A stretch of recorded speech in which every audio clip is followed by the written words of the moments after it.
ओ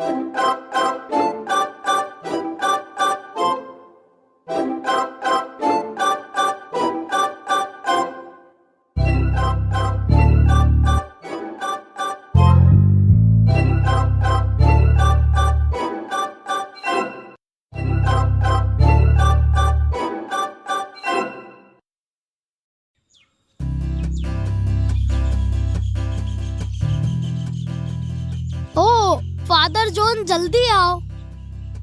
हाँ फादर, जल्दी आओ, मुझे सैमुअल की कहानी सुननी है। मुझे भी।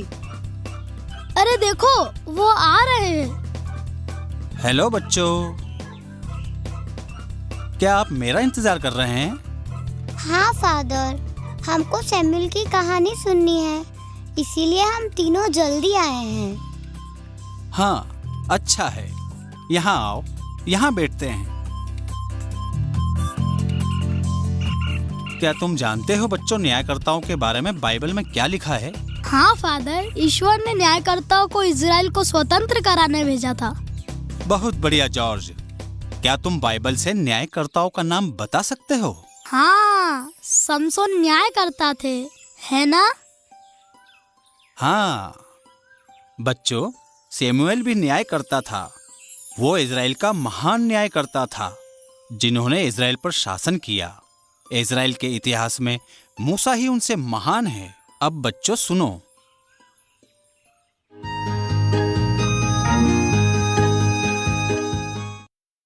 प्राचीन काल में एल्काना नामक मनुष्य रहता था। वो रामानगर में रहता था। ईश्वर की कृपा से उसकी 2 पत्नियां थीं, हन्ना और पेनिन्ना। एल्काना हन्ना को प्रेम करता था, परंतु उसकी कोई संतान नहीं थी। पेनिन्ना की संतान थी। वो अब हन्ना की निंदा करने का कोई मौका नहीं छोड़ती थी। चलो पेनिन्ना, देर हो रही है हमें। पेनिन्ना, तुम थक गई हो तो क्या मैं थोड़ी देर बच्चे को ले सकती हूँ? नहीं, मैं खुद बच्चे को उठा सकती हूँ। चलो पेनिन्ना, शीलो अभी काफी दूर है। बच्चे को उसे थोड़ी देर के लिए दे दो।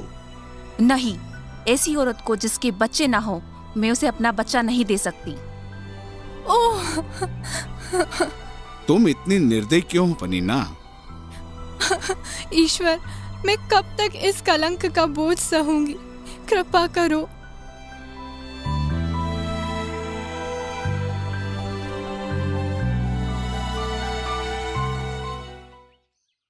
हम इस जगह पर विश्राम करेंगे और खाना खाएंगे और दोपहर में परमेश्वर के सामने बलि चढ़ाएंगे।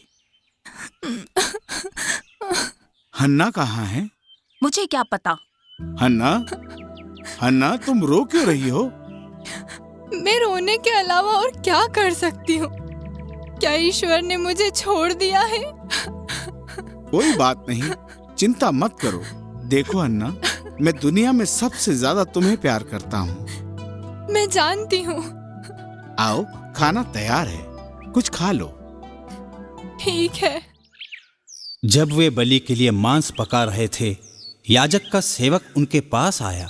क्या है ये? आप कौन हैं? मैं याजक का सेवक हूँ।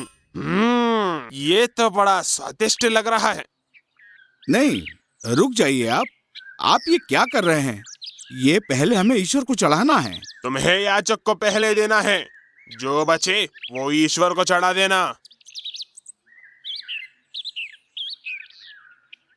ये याजक कितने भ्रष्ट हो गए हैं। हे ईश्वर, मेरे प्रभु, अपनी दासी की सुधि लीजिए। यदि आप मुझे पुत्र प्रदान करेंगे तो मैं उसे आपको अर्पित कर दूंगी। अरे ये स्त्री कौन है? कौन हो तुम? क्या कर रहे हो? महोदय, मेरा नाम हन्ना है। मैं एल्कना की पत्नी हूँ। बेटा, तुम क्यों रोती हो? आप मुझे गलत न समझे, मैं ईश्वर के सामने अपनी मजबूरी बता रही थी। हाँ, चिंता मत करो हन्ना, ईश्वर तुम्हें आशीष दे। ईश्वर ने हन्ना की प्रार्थना सुनी और उसे पुत्र प्रदान किया। उसने उसका नाम सैमुअल रखा। ओ मेरे बेटे, धन्यवाद ईश्वर, मैं तुम्हें सैमुअल बुलाऊंगी। हन्ना ने इस बच्चे के लिए बहुत प्रार्थना की थी और वो उससे बहुत प्रेम करती थी, परंतु उसे ईश्वर से अपनी प्रतिज्ञा पूरी करनी थी। हन्ना ईमानदार थी। वो सैमुअल के बड़ा होने पर उसको शिलो ले गई। माँ, हाँ बेटा। हम कहाँ जा रहे हैं? हाँ, हम शीलो जा रहे हैं, जहाँ विधान की मंजूषा है। और हम बैलों को क्यों ले जा रहे हैं? ये ईश्वर को अर्पित करना है। अंधेरा होने लगा है सैमुअल, जल्दी चलो। आया पिताजी। अरे तुम हन्ना? क्या आपने मुझे नहीं पहचाना? मैं वही हूँ जो संतान के लिए प्रार्थना करती थी और रोती थी। मैंने पहचान लिया। तुम बहुत खुश लग रही हो। हाँ, मैं बहुत खुश हूँ। ईश्वर ने मेरी प्रार्थना सुन ली। सैमुअल, यहाँ आओ। हाँ माँ। महोदय, ये वही बच्चा है जिसके लिए मैंने प्रार्थना की थी। मैंने उसे ईश्वर को अर्पित करने की प्रतिज्ञा की थी। हाँ बेटी, तुम्हारा विश्वास कितना गहरा और तुम्हारा त्याग कितना महान है। ईश्वर तुम्हें और पुरस्कृत करे, तुम्हें और बेटी और बेटियां प्रदान करे। धन्यवाद महोदय। माँ, क्या मैं आपको फिर नहीं देख पाऊंगा? बेटा, तुम चिंता मत करो, मैं जल्द ही आऊंगी। पहले सैमुअल को अच्छा नहीं लगता था, परंतु कुछ दिनों बाद उसे ईश्वर की सेवा करने में प्रसन्नता का अनुभव हुआ। सैमुअल, हाँ स्वामी।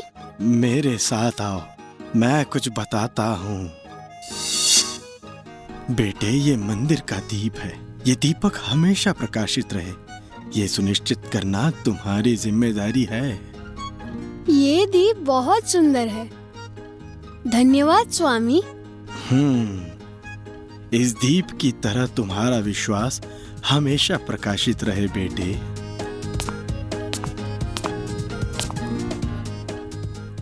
ईश्वर की कृपा से हन्ना को और संतान हुई और वह हर साल अपने बेटे सैमुअल से मिलने जाती थी। हाँ माँ, माँ। ओ सैमुअल, मेरा बेटा। माँ, मेरे प्यारे बेटे, तुम कैसे हो? मैं अच्छा हूँ माँ। स्वामी मुझे बहुत प्रेम करते हैं। अरे मेरे छोटे भाई, तुम तो बहुत बड़े हो गए। बेटा, ये लो, ये मैंने तुम्हारे लिए बनाया है। वाह, ये कितना सुंदर है। धन्यवाद माँ। हाँ बेटा, तुम्हें भी अपना जीवन इस सफेद कपड़े की तरह पवित्र रखना है। हाँ माँ, स्वामी मुझे सब सिखा रहे हैं। मैं यहाँ प्रसन्न हूँ। तुम्हें देखकर बहुत अच्छा लगा बेटा। ईश्वर तुम्हें आशीष दे। एक रात सैमुअल ने एक आवाज सुनी। Samuel, Samuel. हाँ, कौन है? स्वामी, स्वामी। हाँ, क्या हुआ सैमुअल? मुझे लगा कि आपने मुझे बुलाया स्वामी। हाँ, मैंने तुम्हें नहीं बुलाया। तुमने स्वप्न देखा होगा। प्रार्थना करो और सो जाओ। हाँ, परंतु किसी ने मुझे बुलाया है। सैमुअल ने प्रार्थना की और फिर सो गया, परंतु थोड़ी देर बाद ईश्वर ने फिर पुकारा। Samuel, Samuel. हाँ? स्वामी, स्वामी, स्वामी। मैंने फिर आवाज सुनी। नहीं मेरे बेटे, मैंने तुम्हें नहीं बुलाया। क्या तुमने प्रार्थना की थी? हाँ स्वामी, मैंने की है। चिंता मत करो बेटे, फिर प्रार्थना करो और सो जाओ। परंतु स्वामी मुझे। तुमने सपना देखा होगा मेरे बेटे। चलो सो जाओ। ठीक है स्वामी। परंतु उसे फिर वही आवाज सुनाई दी। Samuel, Samuel. हाँ, ये मेरा सपना नहीं। स्वामी, स्वामी, क्या तुमने फिर आवाज सुनी? हाँ स्वामी, मैंने सुनी है। बेटे तुम सो जाओ। यदि अब की बार तुमको फिर कोई पुकारे तो कहना, प्रभु बोल, तेरा सेवक सुन रहा है। मैं ऐसा ही कहूँगा स्वामी। सैमुअल को नहीं पता था कि ईश्वर उसे पुकार रहे हैं। कुछ देर बाद ईश्वर ने उसे फिर पुकारा। Samuel, Samuel. हाँ, बोल ईश्वर, तेरा सेवक सुन रहा है। मैं इज़राइल को उसके पापों का दंड दूंगा। मैंने एली के घर के विषय में जो कुछ कहा उसे मैं उस दिन आदि से अंत तक पूरा करूंगा, क्योंकि उसने अपने पुत्रों को कुकर्म करते देखकर भी नहीं रोका।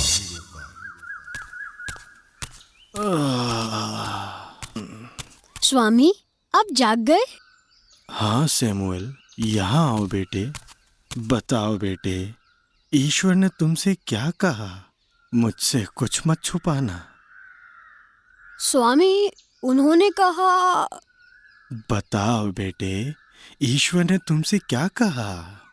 ईश्वर आपके घर को दंड देगा स्वामी, और कोई भी भेंट या बलिदान आपको नहीं बचा सकती। मुझे पता था। मेरे पुत्र बहुत कुकर्मी हैं। मुझे क्षमा करे स्वामी। चिंता मत करो बेटे, वो ईश्वर की आवाज थी। वे वही करे जो सही है। उस दिन से सैमुअल का महत्व बढ़ गया। वो प्रभु का नबी प्रमाणित हो गया। लोग उसे सम्मान देते थे, परंतु एली के पुत्र ईश्वर पर श्रद्धा नहीं रखते थे। स्वामी, पिनहास, मेरे बेटे, तुम यहाँ क्यों आए हो? स्वामी, फिलिस्तीनियों ने हम पर आक्रमण किया है। हमारे सैनिक परास्त हो गए हैं। स्वामी, क्या ईश्वर हमारे साथ है? स्वामी, हम हार गए क्योंकि विधान की मंजूषा हमारे साथ नहीं थी। तो तुम क्या करना चाहते हो? कृपा कर विधान की मंजूषा को युद्ध स्थल पर ले जाने की अनुमति दे। नहीं, ऐसा करना ईश्वर की परीक्षा लेने जैसा है। तुम्हें उनसे प्रार्थना करनी चाहिए। क्या? तुम अपना काम करो बच्चे, बीच में मत बोलो। हम बड़े ये निर्णय कर लेंगे। तुम विधान की मंजूषा को युद्ध भूमि में क्यों लेकर जा रहे हो? क्या हमारे ईश्वर की महिमा का ज्ञान नहीं? तुम्हारी हिम्मत कैसे हुई? तुम पुरोहितों से प्रश्न कैसे पूछ सकते हो? मूर्ख कहीं के। पिनहास, समूएल जो कह रहा है सही कह रहा है। आप उसका पक्ष क्यों ले रहे हैं स्वामी? सैमुअल जो कह रहा है वो सत्य है। तुम्हें हमारे ईश्वर की शक्ति पर विश्वास नहीं।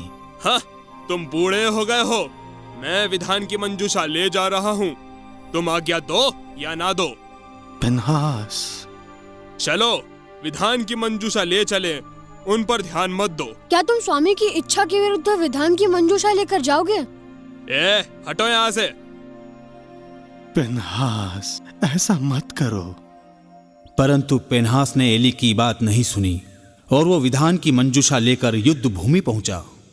स्वामी, मंदिर में विधान की मंजूषा नहीं है। उसे ऐसा नहीं करना चाहिए था।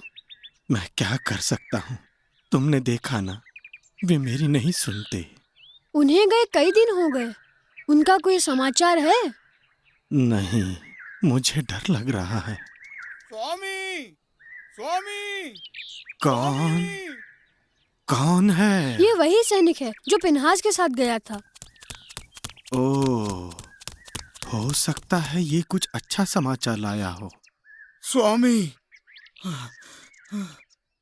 क्या हुआ, बोलो। स्वामी, आपके बेटे युद्ध हार गए हैं।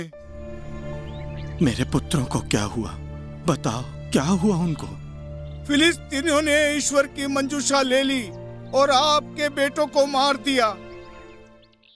नहीं। स्वामी, नहीं। अपने पुत्रों के बारे में सुनकर एली की भी मृत्यु हो गई। ईश्वर की मंजूषा फिलिस्ती अशदोद ले गए। उसे दागोन के मंदिर में दागोन के पास रखा, परंतु क्या हमारे देवता को किसने गिराया? किसने ऐसा किया? महाराज, जिसने ऐसा किया है उसे सजा दें आप। महाराज, मुझे लगता है ईश्वर की मंजूषा इसका कारण है।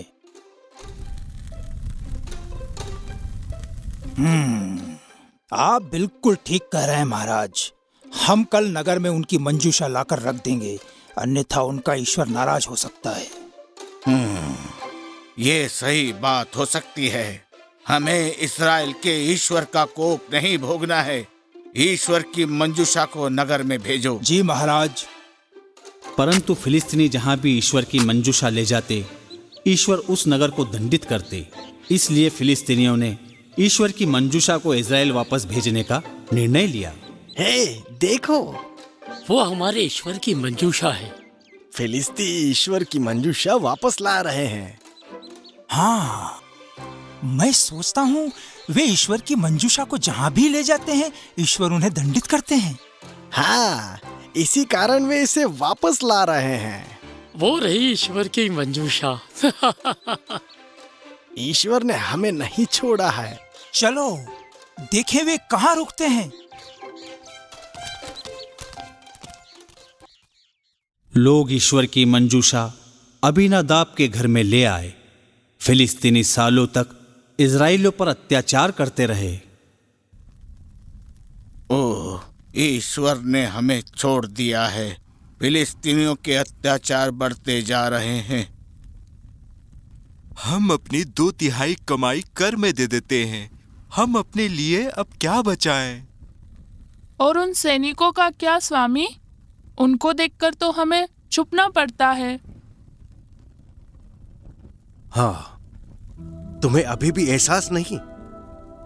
ईश्वर तुम्हें विश्वासघात के लिए दंडित कर रहे हैं। तुम मूर्ति पूजा क्यों करते हो? क्या तुम नहीं जानते ये ईश्वर की आज्ञा के विरुद्ध है? हमें क्षमा करना ईश्वर। जाओ, पश्चाताप करो और ईश्वर के पास लौट आओ। सब लोगों को मिस्बा में एकत्रित करो। सब लोग मिस्बा में सैमुएल को सुनने के लिए एकत्रित हुए। जब फिलिस्तीनियों को यह मालूम हुआ तो वे इजराइलियों पर आक्रमण करने निकले।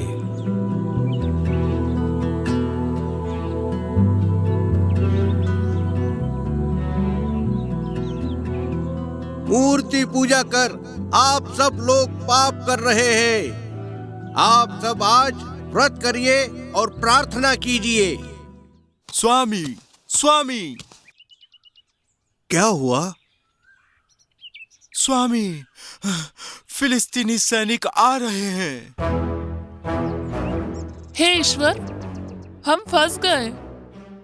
शांत हो जाओ, चिंता मत करो, ईश्वर हमारी रक्षा करेंगे। हे ईश्वर, आपने हमारे पूर्वजों की फिरौन से रक्षा की। कृपया हे प्रभु, आप अपने लोगों की इस दुष्ट सेना से रक्षा कीजिए।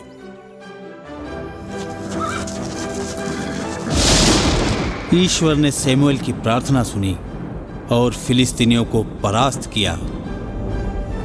नहीं, ईश्वर ने आक्रमण किया है। वो इजराइल के ईश्वर हैं। अब जल्दी चलो यहाँ से। भागो, भागो। वो लोग गए। वो लोग भाग गए। धन्यवाद सैमुएल, तुमने हमारी रक्षा की। स्वामी, आप सच्चे नबी हैं। आपका धन्यवाद। मैंने कुछ नहीं किया, ये तो ईश्वर ने हमारी रक्षा की। कई सालों तक सैमुएल ने इजराइल पर शासन किया। लोगों ने जब तक उनका कहना सुना, वहां शांति और न्याय रहा। परंतु जब वो बूढ़ा हो गया तो लोग मूर्ति पूजा करने लगे। क्या तुमने फिलिस्तीनियों की सेना देखी? हाँ, बहुत साहसी और आज्ञाकारी है। हाँ, फिलिस्तीनियों की शक्ति बहुत बढ़ रही है। क्या तुम्हें ये बात मालूम नहीं?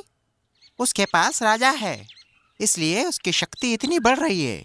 हाँ, तुम ठीक कह रहे हो। हम कमजोर हैं क्योंकि हमारे पास राजा नहीं। तो एक ही उपाय है, अब हमें हमारे लिए नया राजा चाहिए। परंतु हमें ऐसा व्यक्ति कहाँ मिलेगा? हम उसे कहाँ ढूंढे? चलो हम सैमुअल से पूछते हैं। परंतु क्या वो हमें ऐसा करने देंगे? हाँ, हमें हर कीमत पर अपना राजा चाहिए।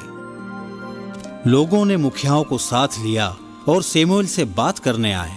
स्वामी, फिलिस्तीनी जल्दी ही हमारी भूमि पे कब्जा कर लेंगे। हाँ, तुम क्यों नहीं समझते? तुम ही इसके लिए उत्तरदायी हो। तुमने ईश्वर की आज्ञा का उल्लंघन किया। अरे ये सब बातें हमें दास बना देंगी। हाँ, हमें नया राजा चाहिए जो हमारा नेतृत्व करे। स्वामी, फिलिस्तीनियों को देखें, वे दूसरे देशों को जीत रहे हैं क्योंकि उनके पास राजा है। परंतु मेरी बात सुनो, तुम दूसरे लोगों की तरह नहीं हो। ईश्वर ही हमारे राजा हैं। ये फिर शुरू हो गया। क्या मिस्र से हमें राजा ने छुड़ाया था?